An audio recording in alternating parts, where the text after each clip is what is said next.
Muy buenas noches, soy Nicolás Paut y para mí es un placer estar con ustedes revisando las noticias más importantes de nuestro país y del mundo al estilo de CNN Prime y que comenzamos a ver con los titulares. Ya terminó la visita del presidente Gabriel Boric en la Araucanía y este viernes propuso la creación de una comisión por la paz y el entendimiento para así saldar la deuda con el pueblo mapuche. La instancia se configuraría con una agenda abierta donde todos los actores de la zona serán convocados. Y en el ámbito policial, en libertad quedó el dueño de casa que anoche mató a un delincuente en Maipú tras un intento de robo. Luego de las primeras diligencias, la Fiscalía Occidente confirmó la actuación en legítima defensa del implicado. Cerca de 50.000 estudiantes que deberían estar en la escuela ya abandonaron el sistema entre 2021 y 2022. Esto es un alza de 24% en relación a 2019. En el Ministerio de Educación aseguran que están trabajando en una reactivación integral que permita la revinculación de los estudiantes. Y en el deporte, noticia de último momento, la segunda sala del Tribunal de Disciplina de la ANFP ratificó el fallo que da como ganador a Palestino en el partido suspendido con Antofagasta. ¿Qué es lo que sucede con este resultado? Se confirma que Antofagasta desciende a Primera B y por lo tanto Coquimbo sigue en Primera División. Esto y más acá en CNN Prime.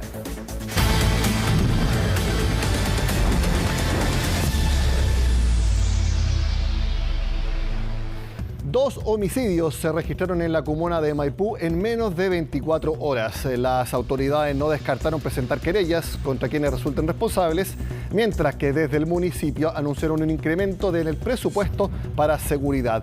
Veamos los detalles en la nota de Valentina Nieto. Había salido a pasear a su perro junto a su pareja cuando un grupo de sujetos a bordo de este automóvil blanco lo interceptó. Eran casi las 11 de la noche y en la intersección de calle Las Rosas con Isabel Riquelme en la comuna de Maipú, estos individuos dispararon en contra del hombre que se encuentra en el suelo. Fueron al menos 2 disparos los que le quitaron la vida.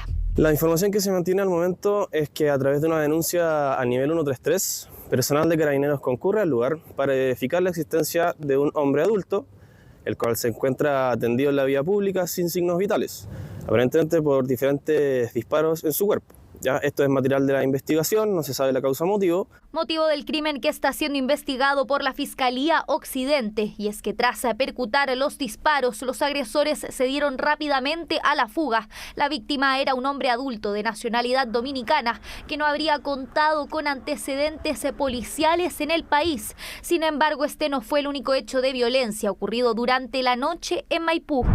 Horas después, en un sector residencial de la comuna, un segundo homicidio ocurría esta vez en circunstancias distintas, luego que un hombre disparara en contra de un sujeto que habría intentado ingresar a su domicilio para robar galones de gas. Esto se habría desarrollado en el contexto, presuntamente, de un robo al interior del domicilio, donde aparentemente el propietario había tratado de repelerlo, acciones que habrían desencadenado el fallecimiento de este sujeto. El vecino que disparó va a quedar citado a la Fiscalía para continuar con la investigación. Preliminarmente estaríamos ante una situación de legítima defensa. Legítima defensa por la que el dueño de la vivienda quedó en libertad. Además, la Fiscalía comprobó que el arma con la que se percutaron los disparos estaba debidamente inscrita. Robos en este sector que, dicen los vecinos, no son asunto nuevo. Relatan que tendrían identificados a quienes en reiteradas ocasiones ingresan a sus hogares a robar. Siempre son 2 o 4 personas que se están metiendo a los recintos cerrados. Tenemos cámaras, tenemos todo y aún así se meten a robar. Se han metido a los departamentos, adentro de los departamentos con familia adentro, se han metido a robar. ¿Siempre roban cilindros de gas? La mayoría de las veces son cilindros de gas. Y es que solo en esta semana ya han sido más de 10 los homicidios ocurridos en distintos puntos del país. Una situación que tanto las autoridades comunales como de gobierno miran con atención. Desde el municipio de Maipú anunciaron un incremento presupuestario en materia de seguridad que permitirá aumentar la flota de vehículos municipales, la instalación de alarmas comunitarias y el recambio de luminaria en la vía pública. Hace 2 años era impensado que ocurriera todos los días y esta semana todos los días nos levantamos con distintos asesinatos y tenemos que decir basta, la cultura de la muerte no puede instalarse en Chile. En el presupuesto del próximo año hemos decidido duplicar la cantidad de recursos que vamos a destinar a materias de seguridad, llegando a una inversión de 1.000 millones de pesos para trabajos de prevención en nuestra comuna. La verdad es que nos preocupan mucho esas cifras y la verdad es que estamos esperando a las investigaciones pertinentes. Lo dijimos apenas llegamos al gobierno, es una problemática que se viene arrastrando hace varios años, hay un aumento de los homicidios sostenidamente, vamos a presentar querellas en los casos en que así se considere necesario. Más o menos, según la información, el 60% de los homicidios se producen con armas de fuego. Sabemos que está relacionado con microtráfico, narcotráfico, con delincuencia. Semana que culmina con 13 personas fallecidas, una materia que deberá ser abordada en la próxima reunión que el gobierno sostendrá este lunes, esta vez con la oposición, en el marco del acuerdo transversal por la seguridad. El abogado Rodrigo Ríos bajó su candidatura para el cargo de fiscal nacional por motivos personales. Ríos integraba la quina que envió la Corte Suprema al presidente de la República para que defina qué nombre propone al Senado como máxima autoridad del Ministerio Público de nuestro país. Los otros integrantes que siguen en carrera son José Morales, Ángel Valencia, Marta Herrera y Carlos Palma. El abogado Ríos detalló que baja su candidatura debido a una enfermedad que afecta a su hijo de 9 años, a quien debe dedicarle el 100% de su atención. Después de quedar en la quina, se conoció que el abogado firmó un mandato en 2018 para representar a un narcotraficante conocido como el chileno más peligroso del mundo y quien el año pasado fue juzgado y condenado en Holanda.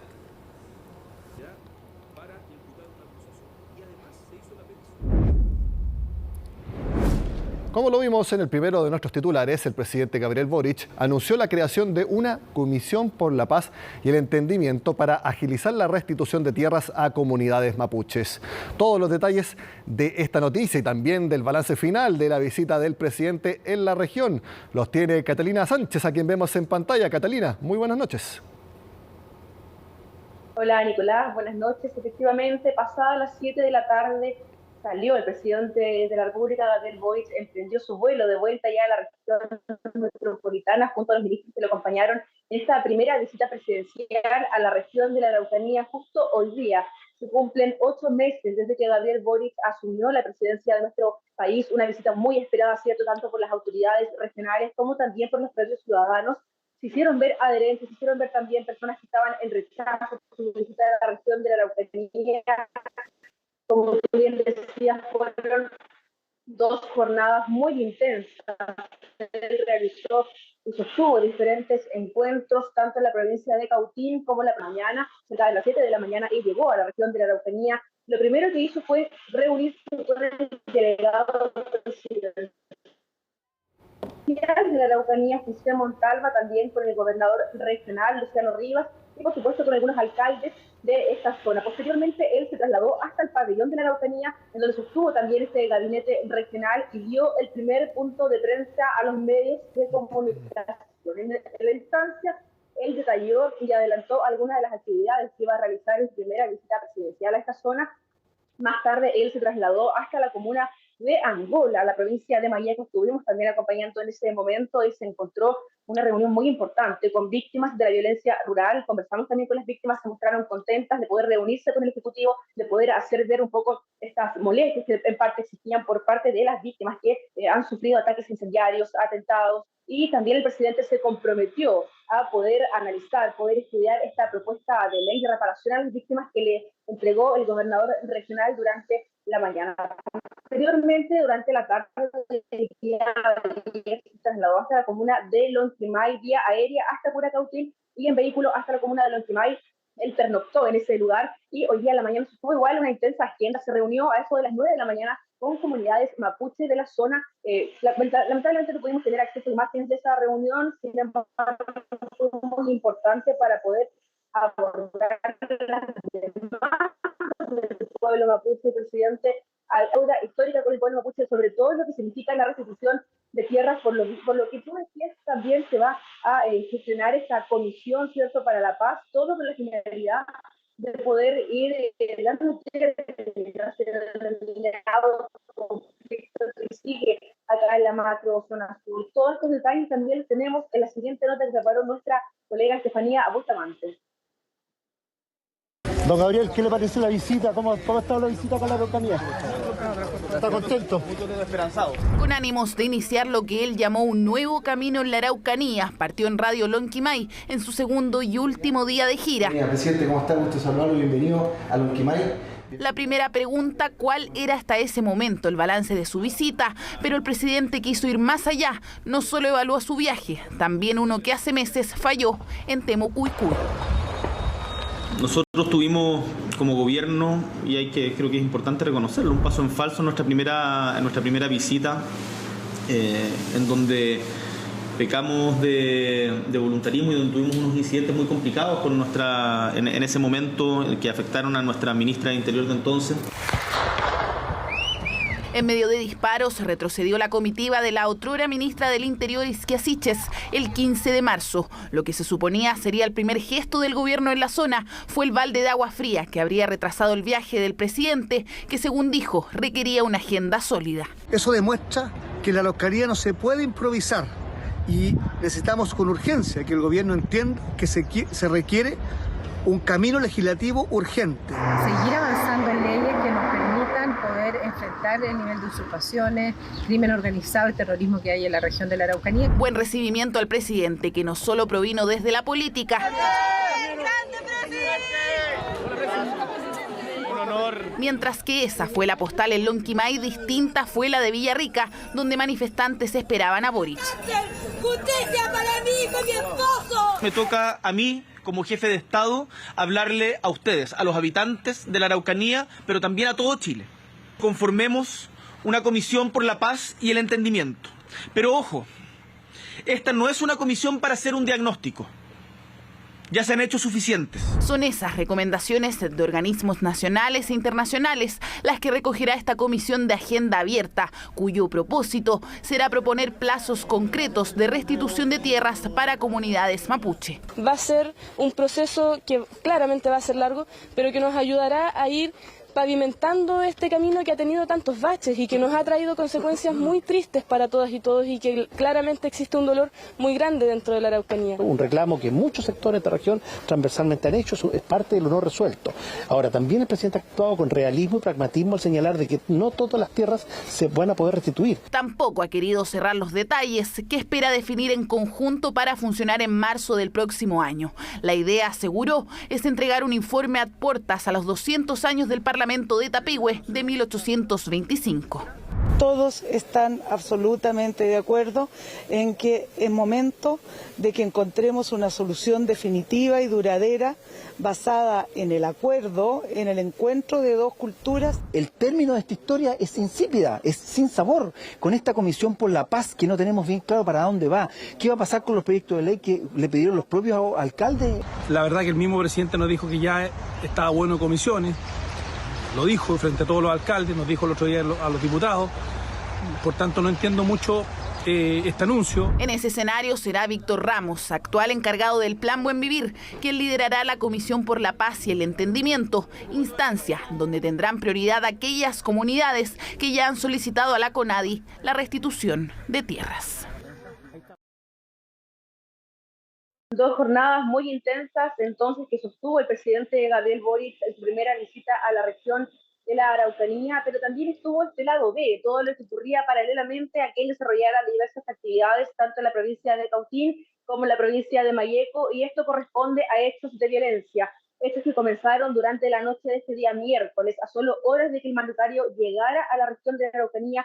Ya se registraba una serie de atentados, incluso viéndose afectada una capilla y una escuela rural básica, hechos que condenó el presidente, señalando que estos actos no van a amedrentarlo ni a él ni al gobierno, y por supuesto repudiando todo tipo de violencia y que atente contra la vida de las personas, y aseguró que van a perseguir a todas estas personas que están cometiendo estos hechos hoy en día acá en la región de la Araucanía. También se quemó incluso un camión forestal en la ruta que une Traillén con Los Sauces, pero sin duda una de las noticias que marcó la jornada del día de hoy fue un ataque que sufrió una familia nuevamente en la comuna de Coyipulli, en un sector rural de dicha ciudad viéndose afectada, una familia completa, incluso un niño de 4 y 5 años estaban al interior de su vivienda a eso de la medianoche, cuando llegan sujetos desconocidos, proceden primero a cortarles la luz y posteriormente a lanzar objetos, ciertos elementos a los ventanales, rompieron los vidrios, como ya lo están viendo en imágenes también.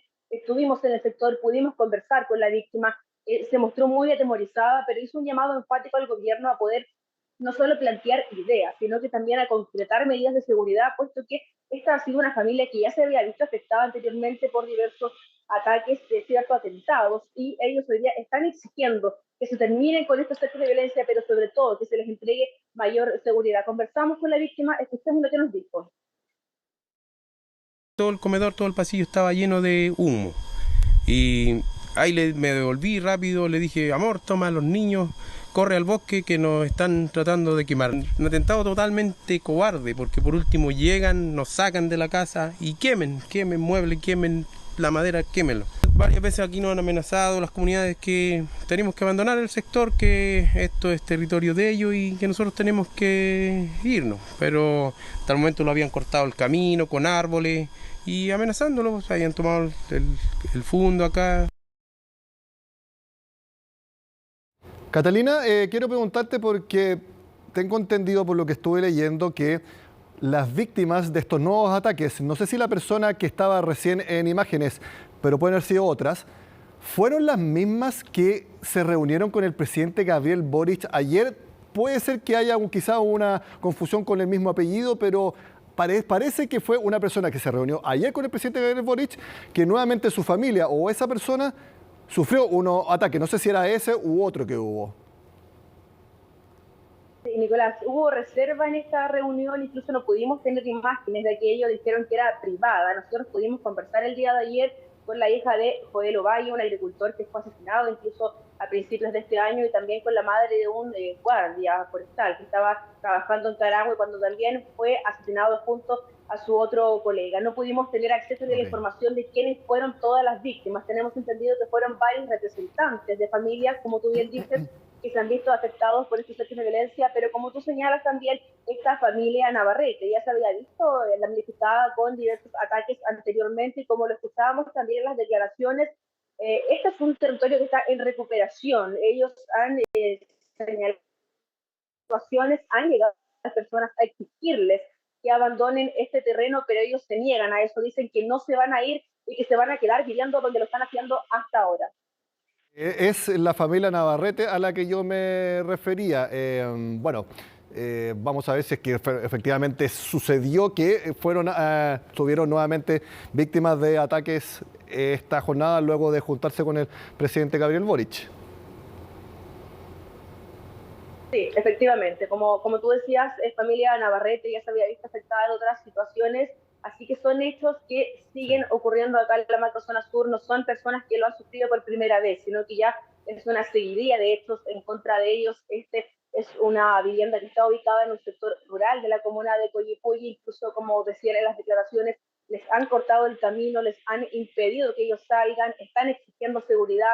Dicen que han puesto ya todas las denuncias en Carabineros, que han exigido que tengan, por ejemplo, rondas periódicas de funcionarios policiales, pero que todavía no se les ha entregado seguridad, y es por ello que pese a que tuvieron esta reunión con el presidente, en donde el presidente se comprometió a poder estudiar esa propuesta de ley de reparación a las víctimas, ellos requieren las medidas ahora y no pueden esperar. Catalina, entonces en estos momentos está volando hacia Santiago el presidente junto al resto de la comitiva.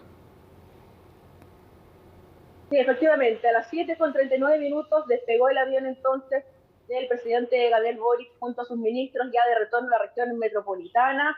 Es importante agregar también, Nicolás, que hubieron otros hechos de violencia.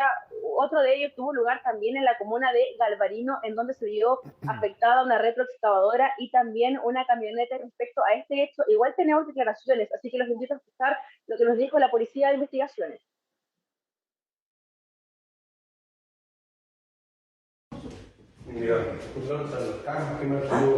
Personal de la VIP Temuco junto al Laboratorio de Criminalística Institucional se trasladaron hasta el Fundo Santa Elena en la comuna de Galvarino, lugar donde sujetos armados y encapuchados procedieron a intimidar a los trabajadores del lugar para luego incendiar 2 máquinas forestales. Además sustrajeron una camioneta, la cual es utilizada para huir, la cual también dejan abandonada e incendiada. En el lugar se realizan diversas pericias a fin de establecer la dinámica de los hechos. Bueno, todo esto es lo que ha ocurrido entonces en estos 2 días en donde estuvo el mandatario realizando diferentes actividades, liderando encuentros con las seremías, con víctimas de la violencia, también con comunidades mapuche. Todo esto estaba dentro de su agenda. Sin duda que vamos a estar muy pendientes de lo que vaya ocurriendo en las próximas horas, en los próximos días y sin duda de cuando sea la segunda visita del presidente Gabriel Boric a la región de la Araucanía. Exactamente. Esta Comisión de Paz y Entendimiento y el hecho de que el presidente Boric haya calificado como actos terroristas lo que ha sucedido en el último tiempo en la región son los 2 puntos principales que a mi juicio marcan la primera visita de Gabriel Boric a la región. Catalina Sánchez, muchas gracias por el despacho, muy buenas noches y buen fin de semana. Buenas noches. Cambiamos a un tema que ha generado alarma y con toda la razón. Cifras muy preocupantes entregó el Ministerio de Educación respecto a la deserción escolar en el país.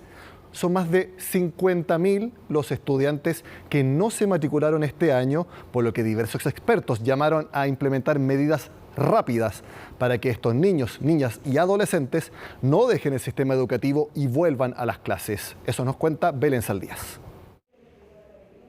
Las salas de clases cada vez más vacías. Ese es el diagnóstico entregado por el Ministerio de Educación respecto a la situación de la escolaridad a nivel nacional. Solo entre 2021 y 2022 se retiraron más de 50.000 niños, niñas y adolescentes de los establecimientos educacionales en todo el país, los que de no regresar oportunamente podrían sumarse a las más de 227.000 personas que se encuentran fuera del sistema escolar. Cada escuela, esta escuela, la escuela Bélgica, sabe qué niños estaban matriculados aquí el 21 y no están el 22. La tarea de los centros educativos, impulsado claramente por sus sostenedores y sostenedoras, es ir en busca de esas familias, ¿no? En el fondo hacer el doble clic de la reportabilidad. Sabemos quiénes son, ahora tenemos que saber por qué no están acá y tenemos que ofrecernos ciertas alternativas. Aumento en el número de deserción escolar que ya se ve con preocupación, ya que los 50.000 estudiantes que no se matricularon este año corresponden a un incremento del 24% respecto de lo que se registró en el 2019, antes de la pandemia. Nos parece gravísimo, porque indudablemente no se está cumpliendo en primer lugar con el derecho que le asiste a todos los niños, niñas y adolescentes de recibir educación en nuestro país. Pero además nos parece grave que se conozca esta cifra al terminar prácticamente este año escolar, con lo cual seguramente no va a ser posible remediar esa situación durante el año 2022. Una situación que lamentablemente se está registrando en todo el territorio nacional y que ya era un problema prepandemia, pero ¿qué está influyendo en este fenómeno que se encuentra en aumento? Esto tiene que ver, por cierto, con algunas variables que son vinculadas al sistema educativo y con otras que trascienden al sistema educativo. Hemos visto sistemas de precarización socioeconómica, problemas de salud, temas de salud mental también, que también están afectando, ¿no? Entonces esto es importante abordarlo desde la perspectiva educativa, pero también en el fondo entendiendo que es un tema que trasciende de alguna manera a la escuela solamente, ¿no? Múltiples factores que estarían incidiendo en este aumento en la deserción escolar, problema que se debe abordar desde distintas aristas para frenar su incremento. Reencantar a los estudiantes para volver a las clases no es una tarea fácil, por lo que se deben aplicar todos los esfuerzos posibles para hacerlo. No vamos a impedir la deserción escolar cerrando la puerta de los colegios para que los niños y niñas no salgan. Lo que tenemos que hacer es abordar esos factores de riesgo y esos factores protectores con programas e intervenciones que tengan evidencia de resultados. El proceso de recuperación es un proceso lento, no es un proceso rápido. Entonces, yo creo que lo primero es anunciar que existen ofertas de reingreso que no van a volver a lo mismo, de la misma forma que salieron, desde lo pedagógico, metodologías activas, una priorización curricular. La educación pública también se ha visto afectada, por lo que desde la Asociación Chilena de Municipalidades realizaron un llamado al gobierno, principalmente en temas presupuestarios, para enfrentar este problema. Es fundamental que el Ministerio cambie por una subvención basal, por una subvención mucho más robusta y no solamente por un tema de asistencia. Eso es fundamental para que así los sostenedores tengan los recursos para hacer un trabajo mucho más contundente en cada establecimiento educacional. Y sobre todo, tenemos que ponernos a trabajar para que realmente el foco de la agenda pública sea la educación. Pero no solo problemas de deserción existen en la educación chilena, ya que además la asistencia de los y las estudiantes cada vez parece estar peor. Según datos del Mineduc, hay 1,3 millones de niños con inasistencia grave, sobre todo en los primeros niveles de la educación básica. Sumado a eso, también existe evidencia de que los niveles de educación no son los mismos que habían prepandemia, por lo que ha sido necesario gestionar medidas para controlar esta situación. Una de ellas son las tutorías entre pares, que se implementan gracias al trabajo público-privado. Se convierte en una especie de vitamina y refuerzo para poder recuperar esos aprendizajes y reactivar el interés de los niños. Son metodologías que son bastante más activas que las usuales, y eso permite involucrar mucho más al niño o niña con su proceso de aprendizaje. Rezago educativo que, sumado al número de la deserción, evidencian una gran crisis en el ámbito educativo a nivel nacional, pero en el cual el Mineduc aseguró estar trabajando. Entregar un informe, ¿no es cierto?, un reporte cada 2 meses en donde cada establecimiento recibe el listado de sus estudiantes día por día y los días que asisten. Tenemos aprobado esta ley de garantía de la niñez, estamos instalando las oficinas de niñez en cada una de las comunas y probablemente este va a ser el primer paso para tener a todo el intersector conectado precisamente para saber cuáles son las necesidades que muchas veces enfrentan las familias. Diversas medidas con las que se espera solucionar esta crisis educacional y lograr disminuir las malas cifras que involucran directamente a los niños, niñas y adolescentes del país. El ex rector del internado Barros Arana, Gonzalo Saavedra, aseguró que la actual administración de la Municipalidad de Santiago habría ordenado no aplicar la ley Aula Segura. En una entrevista al canal Vía X, el ex director aseguró que la actual administración de Iracy Hasseler habría ordenado que en los establecimientos de la comuna no se aplicase esta norma legal. En respuesta, el jefe de gestión de la Dirección de Educación del municipio, Rodrigo Rocco, conversó con CNN Chile y descartó tajantemente los dichos de Saavedra, aclarando además que el uso de fuerza pública no guarda relación con la ley en discusión. Despejemos ese punto. Cuando a él le preguntan y él dice es que del municipio llegó una instrucción de que no podíamos aplicar aula segura, yo pensé que la periodista le iba a preguntar, ¿y usted tiene pruebas de eso? Sin embargo, la periodista dijo, oh, qué grave, nadie puede estar por sobre la ley. La afirmación es absolutamente falsa. No, jamás el municipio ha dicho que no se apliquen las leyes. La normativa es lo que nosotros hemos dicho que es justamente lo que se tiene que aplicar a partir de los reglamentos de convivencia internos que tienen cada comunidad, cada establecimiento. El otro día Gonzalo Saavedra decía la entrada de carabineros. Bueno, aula segura no tiene nada que ver con la entrada de carabineros. Y nosotros cuando ha sido necesario hemos solicitado el ingreso de carabineros. Y eso se lo pueden preguntar al prefecto, a la prefectura central. Siguen las conversaciones por un nuevo proceso constituyente y los partidos cerraron la discusión sobre el llamado árbitro encargado de hacer cumplir las bases. Sin embargo, no lograron mayores avances en el mecanismo en una discusión que se catalogó como el corazón del acuerdo. Todo lo explica Paul Follert. Un apretón de manos que está lejos de simbolizar un acuerdo. Las fuerzas políticas volvieron a reunirse para avanzar en el proceso constituyente, pero no lograron concretar mayores avances, al menos no los esperados. No se puede seguir dilatando este diálogo y por tanto ya entramos en la recta final y por tanto se requieren definiciones para poder finalmente arribar a un buen acuerdo para Chile. Se buscaba definir el mecanismo, es decir, cómo será el órgano encargado de redactar la nueva Constitución. En la próxima semana ya le demos la partida a la discusión del mecanismo. Creemos que ya estamos en condiciones de discutir lo que es el mecanismo. El próximo viernes en una jornada extendida, es decir, larga. Lo vamos a trabajar intensamente para llegar a puerto. Pero la reunión estuvo lejos de ir en esa dirección. Por tercera semana consecutiva, los partidos avanzaron, quizás por última vez, en la definición del árbitro, donde finalmente se zanjó que un grupo de 14 juristas, elegidos en listas cerradas por 4/7 de los votos de ambas cámaras, será el encargado de hacer cumplir las bases. Si un quinto de los integrantes del órgano constituyente consideran que una propuesta para ser contenida en la nueva Constitución transgrede las bases, entonces podrán recurrir ante el Comité Técnico de Admisibilidad, tendrán que hacerlo a través de un requerimiento fundado.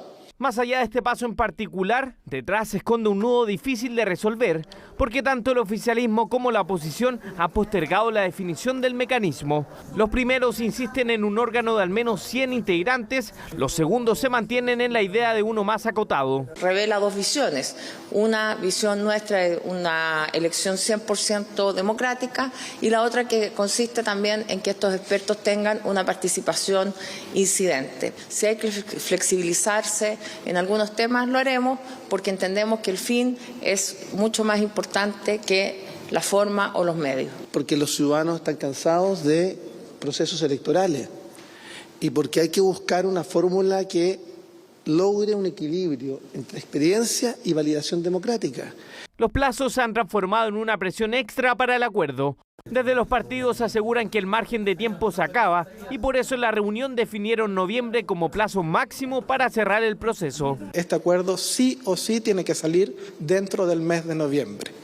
Si no hay acuerdo en el mes de noviembre, es muy probable que no haya acuerdo. Así de simple, así de categórico. Mientras tanto, en el camino aparecen otras ideas.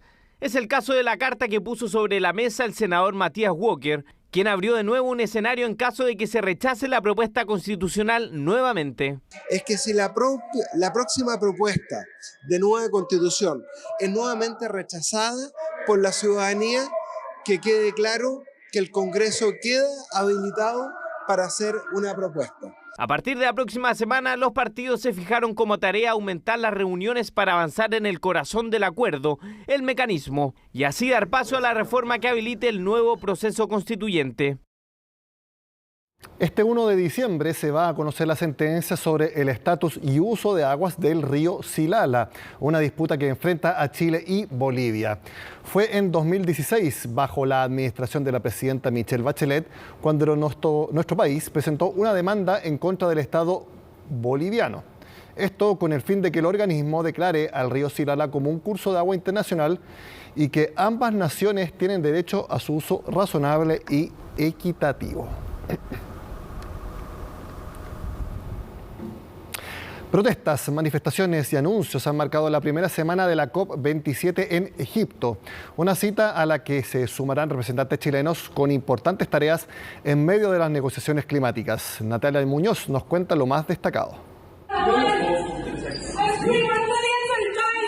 Ni la obra más emblemática del expresionismo se salvó de la acción pretendía adherirse con pegamento al famoso cuadro El Grito, con el fin de presionar al gobierno noruego para que cambie la política del principal exportador de gas y petróleo de Europa Occidental.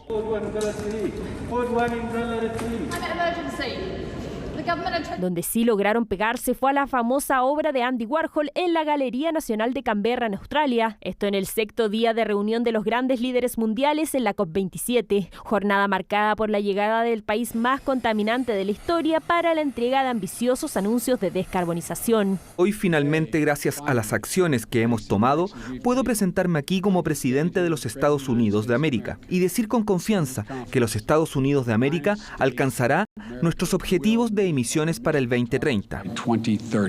Pero mientras Joe Biden daba su discurso,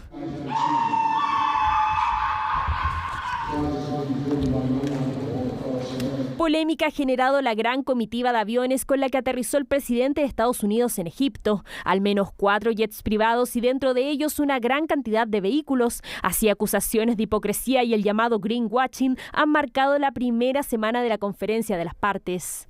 Hemos escuchado cuidadosamente a las naciones más vulnerables y sus parlamentarios acerca de cómo podemos trabajar juntos a medida que avanzamos. Países vulnerables acusan una falta de al menos $100.000 millones para financiamiento climático. Estados Unidos, junto con la Unión Europea y Alemania, anunciaron un paquete de $500 millones para financiar y facilitar la transición de Egipto a la energía limpia. Ya hemos solicitado más de 2.000 millones este año. Voy a luchar para ver si este y nuestros otros objetivos climáticos están totalmente financiados. Hoy, como pago inicial, estamos anunciando más de 150 millones en iniciativas que específicamente apoyan los esfuerzos de adaptación en toda África. Es importante que todos los países en desarrollo, especialmente nuestro continente africano, sientan que se responde y se tienen en cuenta sus prioridades. Responsabilidad compartida que también tomará Chile. Chile llega a la COP con compromisos concretos. La presidencia de la COP27 de Egipto me pidió facilitar la discusión en torno a pérdidas y daños junto a Jennifer Morgan, actual comisionada del clima de Alemania. Vamos a trabajar intensamente en nuestra agenda de hidrógeno verde y espero poder que podamos realizar anuncios muy importantes. Semana climática en que la ONEMI presentó sistemas de alerta temprana para responder a inundaciones, deslizamientos de tierra y flujos de lodo en el norte del país. Tenemos 7 de los nuevos criterios, no tenemos los 9 porque no somos mediterráneos, pero eso indica que al ser altamente vulnerables vamos a estar sujetos a las amenazas que tiene el mundo. Tecnología que contará con sirenas en quebradas de las comunas costeras, mapas de evacuación e instalación de señaléticas por riesgo aluvional, avances nacionales e internacionales que marcan la primera semana de la COP27.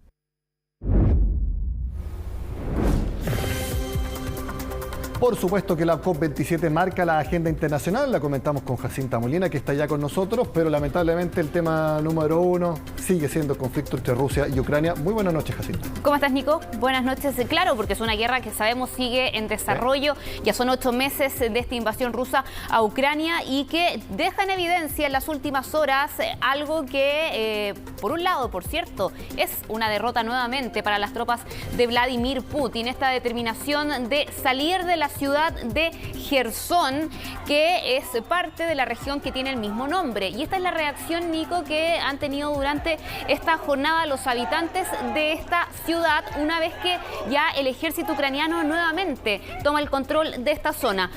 Para clarificar, siguen las tropas rusas en parte de la región de Jersón, pero en la parte ya oriental del famoso río Dníper. Es ahí donde han dicho desde Moscú están replegándose, hacia ahí se están dirigiendo. Han dejado la parte occidental. Es ahí donde está, de hecho, la ciudad de Jersón, que es la primera y la única capital regional que desde el inicio de la invasión, ya en febrero de este año, conquistó Moscú. Por eso ha llamado muchísimo la atención esta determinación que le da este espacio, por cierto, a Ucrania, uno más en una contraofensiva, pero que desde Moscú todavía siguen minimizando. De hecho, no lo llaman con esta denominación, no hablan de un repliegue, no hablan de una retirada, dicen que esto es más bien algo estratégico, que van a volver a esta zona, y es eso mismo lo que lleva a Ucrania también en estos momentos a ser bastante cautelosa con la reacción.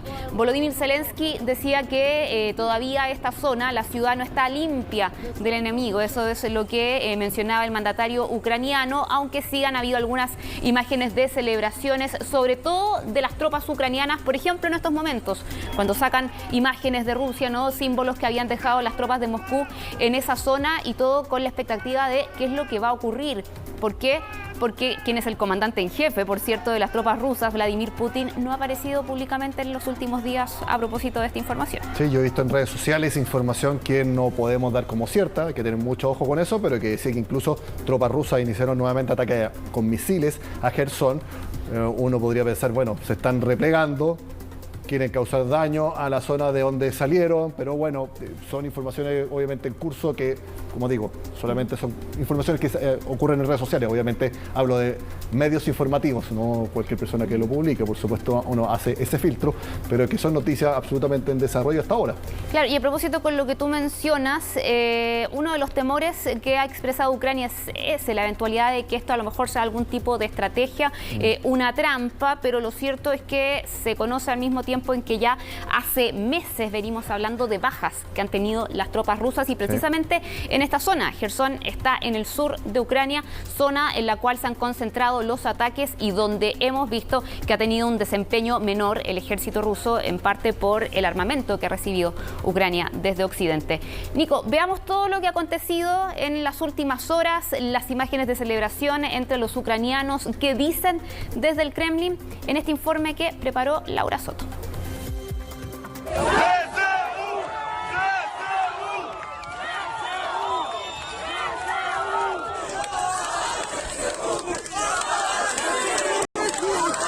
Multitudes eufóricas saludaban a las Fuerzas Armadas ucranianas gritando sus iniciales. Otros abrazaban a los militares que consideran sus libertadores. Los habitantes de la ciudad sureña de Jersón vivieron casi 9 meses bajo ocupación rusa. Es por eso que este viernes la emoción se apoderó de ellos cuando el ejército del país hizo su tan esperado ingreso a la ciudad tras concretarse el retiro de las tropas de Putin. Hoy es un día histórico. Estamos recuperando el sur de nuestro país, recuperando Jersón. Aunque la ciudad aún no está completamente limpia de la presencia del enemigo, los propios habitantes ya están retirando de las calles y de los edificios los símbolos rusos. Es lo que sucedía en medio del avance de las fuerzas ucranianas a través de la región del mismo nombre, con habitantes de pequeñas ciudades que retiraban carteles como este, en el que paradójicamente se leía el mensaje «Rusia está aquí para siempre». Otros emocionados paseaban con la bandera ucraniana. Estoy emocionado, lo habíamos esperado mucho, sabíamos que este día llegaría, que nuestros chicos nos liberarían, les estamos muy agradecidos. Fueron 9 meses de horror, no se nos permitía tener teléfonos ni hablar con nadie, fue aterrador. Ellos huyeron la noche del miércoles, callados, no dijeron nada. Eran 20. Desde Moscú le bajaban el perfil a esta situación. De hecho, ellos no hablan de retiro, sino de redistribución. El propio vocero del Kremlin negaba que este repliegue hubiese sido humillante para Vladimir Putin y aseguraba que la región de Jersón seguía siendo territorio ruso tras la anexión ilegal proclamada semanas atrás por el mandatario. Sus tropas se movilizaron hacia el sur de la región, cruzando a la parte oriental del río Dníper, aún controlada por Rusia, es decir, la orilla contraria de donde se ubica la capital regional. En total se retiraron más de 30.000 militares rusos y unas 5.000 piezas de armamento y material militar, así como equipo logístico. Todo el material militar ruso que necesitaba ser reparado también fue trasladado a la otra orilla del río. Una misión que en todo caso no ha sido fácil, ya que el río se ha quedado casi sin cruces. La agencia de noticias IPRES difundió un video grabado este jueves en el que se observa a militares rusos cruzando el Dníper a pie a través de un transbordador bajo el puente Antonovsky, el principal de la región. Efectivamente, el jueves nuestras Fuerzas Armadas, con una presión masiva, expulsaron y destruyeron a muchos rusos que intentaron cruzar el río y huyeron como ratas a la orilla izquierda del Dníper. Por cierto, huyeron utilizando pontones que construyeron bajo el puente Antonovsky. Trataron de evacuar su equipo, abandonaron mucho equipo. Hasta ese momento el puente se encontraba en buenas condiciones. Sin embargo, el viernes apareció así. Medios de comunicación rusos mostraron imágenes del Antonovsky y el transbordador destruidos. Los daños fueron corroborados por las capturas satelitales de una empresa estadounidense. A pesar del optimismo de los habitantes, las autoridades de Kiev ven el repliegue con cautela. Oficiales de inteligencia ucranianos advierten que miles de tropas rusas podrían seguir en Jersón y podrían continuar la batalla. También está el temor de toparse con trampas explosivas. Lo cierto es que el repliegue significa un golpe más para Putin, que en los últimos meses ha sufrido una derrota tras otra. Bueno, estábamos hablando de la guerra Rusia y Ucrania.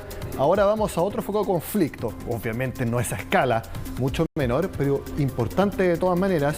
¿Y qué es en Perú, Jacinta? Exacto, es un conflicto político.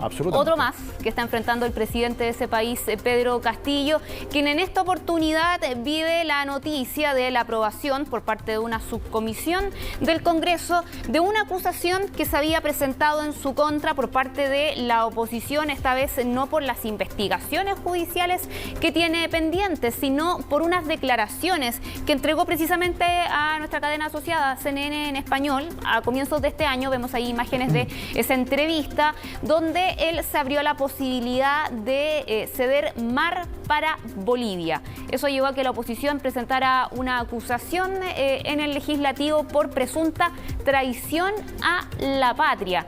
Y en esta subcomisión eso se aprobó, pero se aprobó, Nico, por un margen muy pequeño. Son 11 votos a favor contra 10 que rechazaron este informe final. Se aprueba, por cierto. Esta es una subcomisión, que está presidida por una legisladora del fujimorismo, oposición, por cierto, a Castillo. Sabemos que el Congreso está controlado precisamente por este bloque opositor. Eso sí, se requirió ahí el apoyo de otros partidos, pero no está todo dicho. ¿Por qué? Porque tiene que pasar a una instancia de ratificación este informe y luego al Pleno del Congreso. Y ese es el que tiene el último dicho. Acá se sugiere en este informe que se aprobó el día de hoy que quede inhabilitado para ejercer cargos públicos por 5 años. Esto es recién el primer trámite legislativo, vienen muchos pasos todavía, no es como los votos de censura que generalmente se estilan en Perú. Esto es mucho menos todavía, independiente de lo que puede ser el fondo del asunto, pero recién está partiendo. Exactamente, y es, por cierto, un dato más a la serie de problemas que está enfrentando el mandatario peruano. Por un lado, ¿no? Estas instancias que ha ejercido la oposición para ir creando precisamente este tipo de votaciones también que han complicado, por cierto, han puesto incluso en duda. Se ha salvado en el último año, en el poco más de año que lleva de mandato de censuras, pero por cierto esto es una complicación más en este enfrentamiento que sigue vigente entre el Poder Ejecutivo y el Legislativo controlado por la oposición. Y en paralelo, por cierto, están las causas judiciales por casos de corrupción en las cuales sigue siendo investigado. Es el primer mandatario, de hecho, en la historia de Perú que tiene causas abiertas mientras ejerce el cargo. Eso te iba a decir, mientras está en el cargo, porque todos los que han dejado el cargo, todos han enfrentado cargos por corrupción.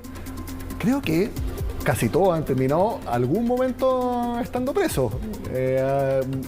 Todavía, no sé si hay alguno todavía que esté preso actualmente, pero no. Todos han terminado, muchos de ellos ya han muerto, por supuesto. Pero claro, durante el cargo. Claro, este es el el hito, ¿no?, que tiene a Pedro Castillo, sobre todo enfrentando este nivel de críticas, el hecho de que sea un mandatario en ejercicio, que está enfrentando no una, sino que son 6 causas ya que ha abierto la Fiscalía, que también lo tiene enfrentado, por cierto, con ese otro poder, el judicial, en Perú, y polariza ya una situación al interior de este país, porque solo ayer, Nico, veíamos una protesta de seguidores de Castillo que marchaban precisamente en el Congreso, en las afueras más bien del Congreso, exigiendo el cierre de esta instancia, y habla de la polarización que se vive en Perú, porque también hemos visto manifestaciones en contra de Castillo. Estábamos recién, Nico, hablando de la COP27 y de Joe Biden. Revisemos en detalle ese momento que fue esta manifestación que se genera durante el discurso del mandatario. No interrumpe, eso sí, completamente lo que él estaba diciendo. Es una protesta en la cual un grupo de activistas indígenas, de hecho en contra de los combustibles fósiles en los Estados Unidos, levanta una pancarta y ahí se genera este instante de protesta justo en plena COP27 y en uno de los discursos más esperados, porque estamos hablando, por cierto, del líder de una potencia mundial que resulta ser una de las más contaminantes a nivel mundial, y por eso era muy esperado este discurso y ese momento. Joe Biden, en todo caso, sigue hablando mientras fuera de cámara se genera esto. Joe Biden obviamente no le tiene que haber gustado que interrumpiera su discurso, pero recordemos que su administración tiene un eje muy importante en combatir el cambio climático. Tiene muchos recursos para generación de energías renovables, energías verdes. Por lo tanto, yo creo que el fondo de lo que manifiestan estas personas, él puede llegar a compartirlo, no la forma, pero sí el fondo de el ir cada vez dependiendo menos de los combustibles fósiles, de las emisiones más contaminantes. Y déjame decirte, Jacinta, yo prefiero muchas más veces este tipo de manifestaciones que la que estábamos viendo las otras veces, que es tirar salsa de tomate a pintura histórica en un museo. Claro, se ha convertido en una tendencia y genera también ese efecto contrario de críticas, por cierto, por esta forma de manifestación. población. Bueno, parte de lo que tú decías era uno de los objetivos también que él había mencionado para defender de cierta manera la gestión de su país en esta lucha contra el cambio climático. Se hacía eco de las declaraciones a inicios de semana del secretario general de Naciones Unidas al respecto, pero además también trataba de distanciarse de lo hecho por Donald Trump, sobre todo cuando nuevamente pide disculpas por haberse salido a Estados Unidos del Acuerdo de París. Joe Biden de cierta manera está tratando de enmendar aquello, aunque grupos ecologistas, también países más vulnerables frente a los efectos del cambio climático han dicho que este discurso no los dejó para nada satisfechos. Jacinta Molina, muchas gracias por estar con nosotros esta noche, que esté muy bien. Igualmente, nos vemos. Nos vemos. Seguimos hablando de la visita del presidente Gabriel Boric a la Araucanía, que ya terminó, pero obviamente todavía queda mucho por conversar, por analizar y también por entender qué es lo que hicieron otros ministros que fueron junto al presidente a la región. Es el caso de Juan Carlos García, ministro de Obras Públicas, a quien vemos en pantalla y que le agradecemos el contacto con CNN Prime. Ministro, muy buenas noches, por la gentileza de conectarse con nosotros bajándose del avión que venía junto al presidente. Buenas noches.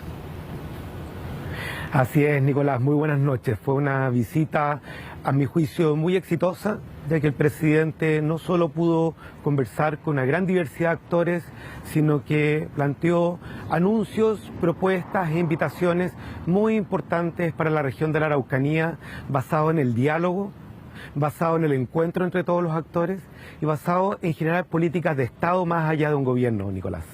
Ministro, esta comisión de paz y entendimiento, el presidente Boric señaló que no quiere que sea otra comisión que entregue un diagnóstico y que quede en nada. De eso todos estamos de acuerdo con el presidente, que teníamos muchas, para qué hablar, por ejemplo, en el ámbito de las pensiones, pero centrándonos en la Araucanía. ¿Cómo podemos estar seguros de que efectivamente esta comisión va a dar resultados concretos y pasar a la acción también durante este periodo presidencial?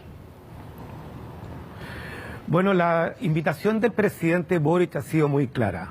La primera, tener una comisión transversal, orientada en definir la entrega de tierras, poniéndole bordes a una comisión que lo que va a tener que hacer es apuntar a resultados concretos entre el 2023 y el 2025.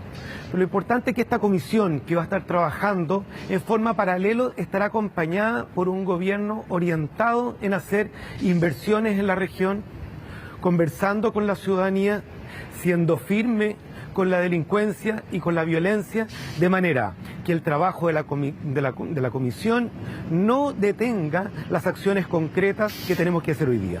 Es decir, lo urgente y la mirada de largo plazo, dialogando en conjunto con todos los actores de la ciudadanía, Nicolás.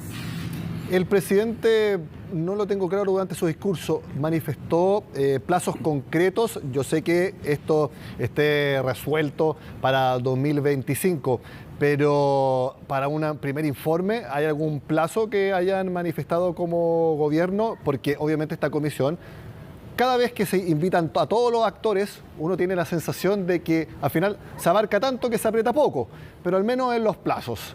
Una primera definición para empezar ya con las acciones. Más o menos, ¿cuándo debería uno esperarla? Bueno, el presidente ha sido claro que esto es una invitación y los plazos los va a definir con el conjunto de actores, Nicolás. Aquí no hay una imposición de un presidente, es una invitación en conjunto a un diálogo con resultados concretos. Por lo tanto, el presidente, abriendo esta invitación, conversará con todos los actores y en conjunto irán definiendo los plazos. Nicolás, acá lo importante es que tenemos que abordar temas urgentes, como tú bien planteas, y que vamos a abordar como gobierno. Pavimentación, agua potable, seguridad, son urgencias que quiere la ciudadanía de la Araucanía, que nos las han planteado directamente y en las que vamos a trabajar como gobierno. Esta comisión trabajará con los plazos que ellos definan en conjunto con el presidente, pero con mandatos claros de poder definir, darle un marco a la entrega de tierras, que también es un requerimiento del pueblo mapuche y que tiene que resolverse con soluciones realistas, y dentro de eso los plazos serán entregados por la comisión que el presidente convoque. Ministro, cuando se establezca la cantidad y los lugares donde se restituyen estas tierras, me imagino que ahí usted también tendrá mucho que ver, porque eso tiene que ir de la mano con lo que usted mencionaba: pavimentación, agua potable rural, napa subterránea, todo el equipamiento y los servicios que tienen que ir de la mano con el asentamiento de las personas. Efectivamente, Nicolás, y como lo ha planteado el presidente Boric, al impulsar el plan Buen Vivir, liderado por la ministra Uriarte, con quien estamos trabajando muy estrechamente en este plan, sin duda las tierras, el agua y la conectividad van juntos. Y es un esfuerzo grande que tenemos que hacer como Estado, pero un esfuerzo que sabemos que con la colaboración de todos, en un diálogo franco con las comunidades, en un trabajo estrecho con las municipalidades y coordinados como gobierno para poder impulsarlo, teniendo ya los recursos necesarios para ello, creo que vamos a tener un avance significativo en esa materia. Solamente abordando los aspectos integrales que suceden en la Araucanía, podemos hacer saltos cualitativos. Es la región más pobre de Chile, con un déficit de caminos enorme. Cerca del 10% de estos caminos están pavimentados, cuando, por ejemplo, en la región de Valparaíso supera el 90%. Esas son las magnitudes del desafío que tenemos como Estado. Y lo que estamos sembrando hoy día, el propósito que tiene el gobierno liderado por el presidente Boric, es sentar las bases de un trabajo de Estado permanente. Y es por eso que impulsar una ley que enmarque el plan Buen Vivir, lo que busca es no solamente responder por estos años de gobierno, sino responder con un modo distinto de trabajar en la Araucanía y que se acerque un poco más a los niveles que tenemos en el resto del país.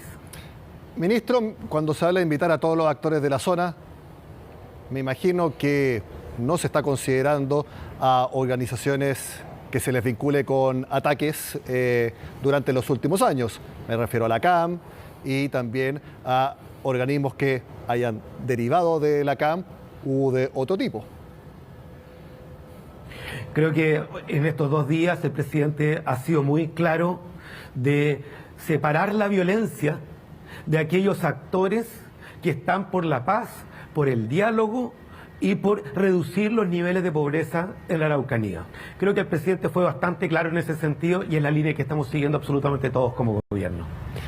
Cuando el presidente señala que hubo actos de carácter terrorista en la zona, ¿esa es una opinión compartida por todo el gobierno y, por ejemplo, por usted, ministro? Yo comparto plenamente lo que plantea el presidente y creo que ha sido muy claro y representa el sentir de nuestro gobierno. Porque justamente si queremos abrir el diálogo a todos los actores, también reconocemos que han habido actos de carácter terrorista y actos impresentables donde no es el gobierno el afectado. Normalmente son las familias más pobres, son niños y niñas que no pueden ir a las escuelas, familias que no tienen posibilidad de ocupar caminos para ir a trabajar. Sin duda hay una gran diferencia entre estos grupos y el resto de la comunidad de la Araucanía. Y esa diferencia la ha planteado muy claramente el presidente. ¿Y para ustedes son actos aislados o en general? Porque lo vemos todos los días prácticamente. Ataques en las distintas provincias, quema de camiones, quema de maquinaria, quema de colegios, quema de iglesias, asesinato de personas, etcétera. Es un terrorismo que está más instalado que solamente algunos actos que tendrían esa connotación. Nicolás, yo creo que más allá de los temas semánticos, hay un reconocimiento transversal de que la violencia tiene un lugar demasiado importante en la Araucanía y que tenemos que acotar y erradicar. Algunos serán actos de carácter terrorístico, otros serán violentos. Lo importante no es la semántica acá, es tratar con todo el peso de la ley, toda la violencia que se genera en la Araucanía y todas las manos abiertas para trabajar con las comunidades, con las autoridades locales y regionales y, por supuesto, con todos los actores políticos de esa región que han demostrado también una mirada de Estado al trabajar estrechamente con el presidente y estar dispuestos a mirar juntos las propuestas de futuro que requiere esa región y, por supuesto, una región que tiene que estar respaldada por todo el país. Ministro, algo más asociado a su cartera. ¿Cómo se puede convencer al sector privado de distintos rubros que inviertan en la región antes de esperar el término de esta comisión que va a ser de acá a 2 años y medio más? Bueno, hoy día me reuní con el equipo regional de la Cámara Chilena de la Construcción y antes me había reunido también con la Cámara a nivel nacional. Sabemos que en algunos casos tenemos situaciones difíciles de las empresas. Lamentablemente, de manera inédita, incluso se atacó el trabajo que estaba realizando una empresa para habilitar con agua potable rural a una comunidad en Victoria. Si esas condiciones difíciles, estamos trabajando en conjunto con el Ministerio del Interior, con la SECPRES, en el Plan Buen Vivir, de 2 maneras. Primero, trabajando estrechamente con las comunidades, dialogando estrechamente con las comunidades. Y lo segundo, con la protección policial que se requiera y que es lo que requiere la Araucanía. Pero quiero ser bien claro, nosotros tenemos muchos contratos en la Araucanía. Lamentablemente algunos han sido afectados y no los quiero minimizar. Sin embargo, también tenemos otros que están avanzando sostenidamente, entregando agua potable, entregando caminos a familias que tanto lo necesitan. Y generaremos todas las condiciones para poder seguir avanzando con las empresas que trabajan con el Estado a través del Ministerio de Obras Públicas, como también los trabajadores de vialidad y sus maquinarias que también han tenido situaciones difíciles y que requerimos generar las condiciones de seguridad. No es algo fácil, Nicolás, no se trata de palabras fáciles que uno puede decir con promesas que mañana no se van a cumplir. Este es un trabajo que tenemos que hacer día a día. Pero este trabajo se basa en que hay una comunidad importante que quiere diálogo, que quiere que el Estado se haga presente y nosotros vamos a hacer todos los esfuerzos para avanzar en esa dirección. Si un inversionista está pensando en invertir en la Araucanía y le preocupa, por supuesto, la seguridad, ¿usted qué le diría? ¿Es seguro? En cuanto, obviamente, estamos hablando de no seguridad en cuanto a las reglas de inversión, estamos hablando de seguridad policial, etcétera. ¿Es seguro invertir, desarrollar proyectos hoy en la Araucanía? Usted viene de allí, así que tiene totalmente fresca la impresión. ¿Es seguro invertir allá? Hay muchas áreas de la Araucanía donde no solamente es seguro, sino que se está desarrollando bien y hay inversión privada, no solamente con los contratos del Ministerio de Obras Públicas, sino que hay inversión privada desarrollándose en esa región. Pero no podemos desconocer que hay algunos sectores donde eso es mucho más difícil. ¿Dónde? Y en esos sectores, ministro, usted que viene de allí, ¿dónde? Hay sectores en la provincia de Malleco y en la provincia de Cautín, hay algunas comunas que ya hemos visto las noticias que han tenido actos de violencia, quema de maquinaria y que en esos lugares justamente tenemos que trabajar. Pero también es bien importante, Nicolás, que esta es una región grande, es una región pobre, pero no una región que en su totalidad esté tomada por la violencia. Hay sectores donde hay situaciones críticas, sí lo hay. Y en eso estamos trabajando estrechamente con el Ministerio del Interior, con la Secretaría General de la Presidencia y como gobierno en general. Pero también no es justo estigmatizar a una región donde vive una cantidad de personas importantes. Y esas personas no andan con chaleco antibala todos los días. Están trabajando, hay inversionistas que están invirtiendo, hay familias que están viviendo en esos lugares. Y en aquellos sectores donde hay violencia, trabajaremos estrechamente para erradicarla. Ese ha sido el mandato del presidente. Y en el resto de la región seguiremos avanzando también con inversión pública para reducir los niveles de pobreza, para mejorar la productividad local, para entregar agua potable a familias que hace tanto tiempo la andan esperando. Ministro, ¿cómo están las relaciones con el sector de la construcción e inmobiliario en nuestro país? Todos hemos sabido los últimos hechos. La Cámara del Rubro ha pedido entrar con el gobierno a una agenda pro inversión, pro productividad. Quiero preguntarle cómo está esa conversación con el sector privado. Bueno, como gobierno, bajo el mandato del presidente Boric, establecimos diálogo con todos los actores. Y en mi caso, como ministro de Obras Públicas, desde el primer momento trabajé con la Cámara Chilena de la Construcción y eso nos ha dado resultados importantes. En los últimos días adoptamos una medida inédita en nuestro país, reconociendo que el alza de los materiales desde el año pasado, desde mediados del año pasado, estaba generando una situación de aflicción a las empresas que trabajan con el Estado. Y es por eso que generamos una medida inédita de un reajuste retroactivo de los contratos que tenemos con el Ministerio de Obras Públicas. Más de 400 contratos van a verse beneficiados por esta medida. Muchísimas empresas, del orden de 140 empresas van a estar beneficiadas, lo que significa en la práctica estar cuidando del orden de 30.000 empleos. Esto fue una medida inédita y muy clara hacia la industria. Y como esa, hemos tomado otras que han sido bien recibidas porque nos ha permitido compartir los riesgos entre el sector público y el sector privado.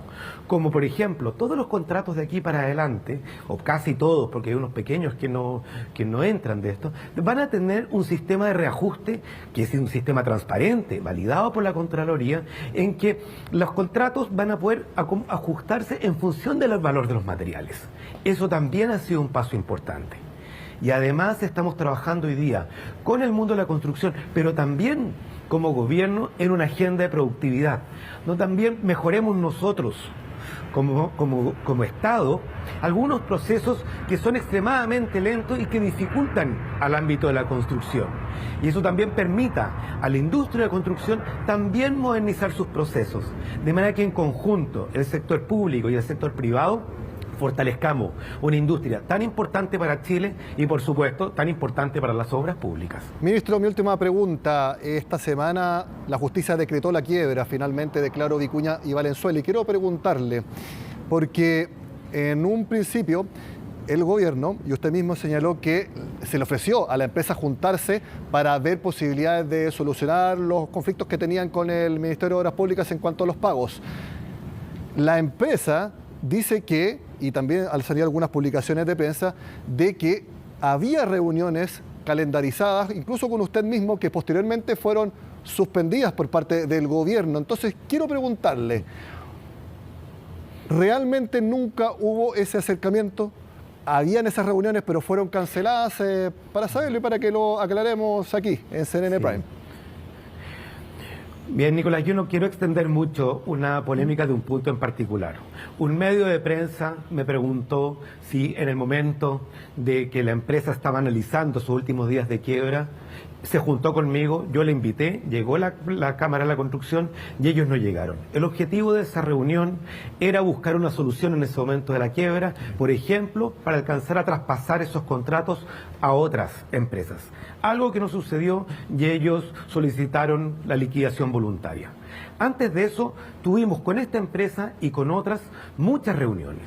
Y prueba de ello, Nicolás, es que en su momento la empresa Claro Vicuña nos planteó los problemas de liquidez que tuvieron y le hicimos un anticipo de 8.000 millones de pesos, equivalente a lo que ellos planteaban que nosotros le debían por diferentes trámites que lamentablemente son burocráticos, que eran del orden de 7.000 y tantos millones de pesos. Por lo tanto, hubo un trabajo antes, pero no queremos entrar en una confusión rara, una confusión que nos haga poner al Estado y a la industria en lugares distintos. Estamos trabajando juntos. Lamentablemente, antes de tomar la última decisión, Claro Vicuña no estuvo disponible para juntarse con nosotros. Eso no nos detiene a seguir trabajando con la industria. Eso es lo que nos interesa industria de la construcción saludables, que generen buenos empleos y que entreguen obras públicas de calidad y de manera oportuna a las chilenas y chilenos. Nuevamente agradezco la disposición del ministro de Obras Públicas, Juan Carlos García, que apenas aterrizó en Santiago con el presidente Gabriel Boric después del viaje a la Araucanía, tuvo la gentileza de hablar con CNN Prime. Ministro, muy buenas noches. Muy buenas noches, que esté muy bien. Hacemos la pausa en CNN Prime y luego volvemos con el deporte, porque en Antofagasta siguen con la tristeza porque se confirmó el descenso del equipo a Primera B, mientras que en Coquimbo celebran los Piratas porque se confirma que mantienen su lugar en la División de Honor. Ya volvemos con más CNN Prime.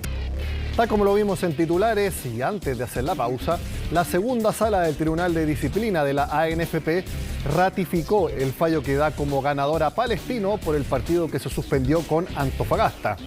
Varias semanas tuvieron que pasar para que finalmente se confirmara que Palestino se quedó con el triunfo por 3-0, un marcador obviamente por secretaría, luego del polémico partido que no se jugó en Antofagasta por conflictos del club con la municipalidad, que son los administradores del estadio donde hacen de local los Pumas. Con este resultado se confirma que Antofagasta desciende a Primera B junto a La Serena, y eso obviamente también ratifica que Coquimbo sigue en la máxima división. Ahora, en el otro lado, el cuadro árabe, con estos 3 puntos ratificados, subió al 4º lugar de la tabla y clasificó a la Copa Sudamericana. No al 4º lugar de la tabla, creo que es al 8º lugar. Bueno, no importa. Dejando fuera a O'Higgins, que finalmente quedó en 8º lugar. Ahí está. Sí, Palestino quedó en el 8º lugar, no en el 4º. Por eso desplazó a O'Higgins.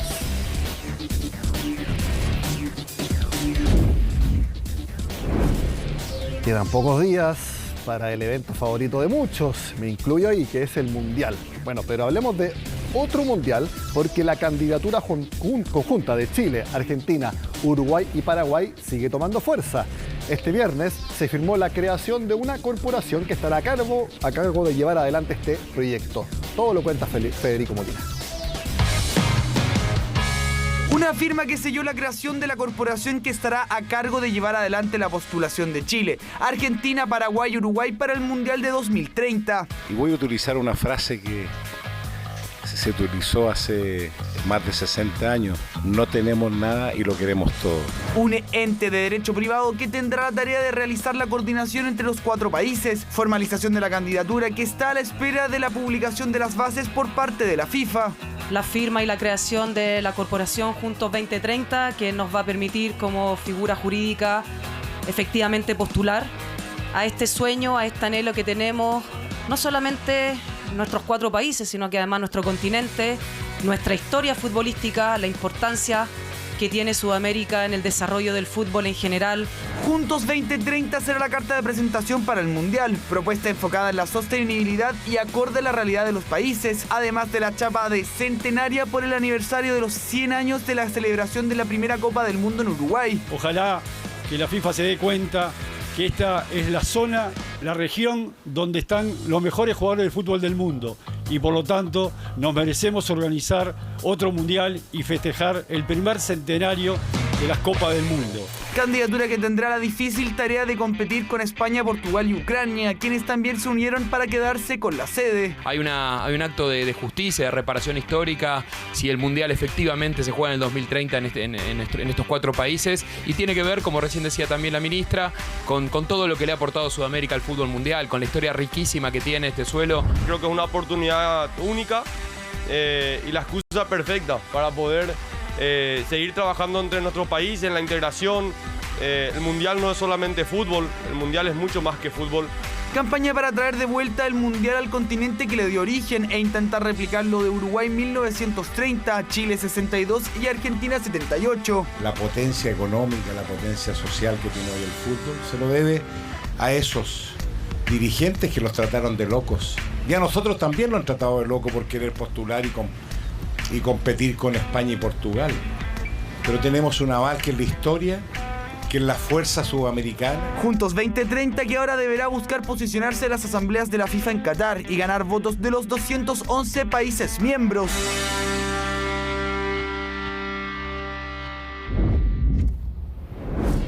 Hablamos ahora del fútbol local porque Colo-Colo arrasó en la Gala Crack 2022, que fue organizada y transmitida por TNT Sports Chile.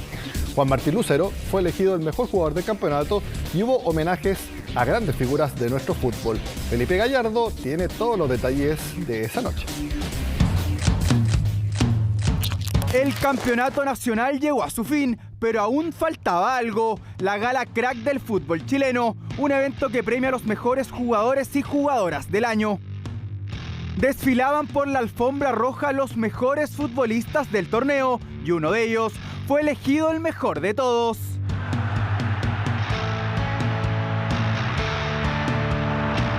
...15 goles, 5 asistencias y ser una pieza fundamental en el título del 2022... alzaron a Juan Martín Lucero como el jugador experto del año. No tengo palabras de agradecimiento a toda la gente que me votó, a Colo-Colo, que creyó en mí para llamarme en este año, a mis compañeros, al cuerpo técnico, El Cacique fue el club más premiado de la noche. 7 jugadores dijeron presente en el 11 ideal del torneo, pero no solo eso, también Gustavo Quinteros fue elegido el mejor técnico del campeonato. Esta inmensa alegría que tenemos nosotros después de haber estado en momentos muy complicados y muy difíciles, ¿no? Y poder coronar este proceso con un título y demás, la verdad que me pone muy feliz, así que muy agradecido con todos ustedes por haberme elegido. El fútbol femenino también fue premiado. La mejor jugadora del torneo femenino 2022 es Isaura Viso.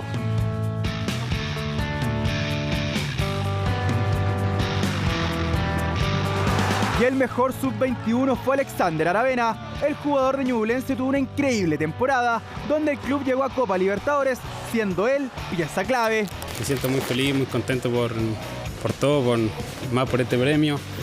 Y sé que también es de todo el equipo que está detrás de esto, el profe, de todos mis compañeros de Ñublense. El equipo revelación del año no podía faltar. La bandita de Magallanes se ganó el premio a mejor hinchada. Y el de los goles que valieron un ascenso después de 36 años. César Cortés fue elegido el mejor jugador de la categoría. Solamente agradecer a este tan bonito premio. La verdad que estoy muy contento, lo voy a compartir con todos mis compañeros porque esto es un juego colectivo. También hubo tiempo para homenajear a los que hicieron grande nuestro fútbol y a uno que nos dejó este año, pero que su legado será inmortal, Leonel Sánchez. Siendo el azul el color que llenó tu vida y tiñó tu corazón. Pero tu idolatría desbordó con creces los límites de la U, pues con la camiseta de Chile sobre el pecho enamoraste a generaciones enteras bajo el compás de tu zurda única y poderosa. Y el premio leyenda al goleador histórico del fútbol chileno, Esteban Paredes. Quiero agradecerle a mis ex compañeros del fútbol de los más de los 20 años que jugué en mi carrera.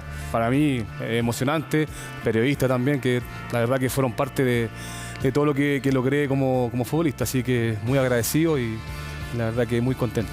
Fue la gala crack del fútbol chileno, un evento para cerrar la temporada y donde estuvieron presentes solo los mejores. CNN Deportes. Hoy comenzó la primera de las 3 jornadas de Primavera Sound, marcando el debut de este festival en nuestro país. Tomamos contacto con Pablo Figueroa, que está precisamente en el lugar para contarnos todos los detalles sobre esta y también otras noticias del espectáculo. Lo vemos en pantalla. Buenas noches, Pablo. ¿Cómo estás, Nico? Así, estamos aquí en una primera jornada de un festival que viene de Barcelona y que llega por primera vez a Chile, el Primavera Sound. Finalmente, hay que decirlo, respiran tranquilos los organizadores porque fueron 2 años de preparación. En este momento es una jornada, hay que decirlo, oficialmente el festival es mañana. Hoy día es una especie de bienvenida a la gente que compró el pase de hace más de un año para los 3 días, y hoy día de 4 a cerca de las 12 de la noche.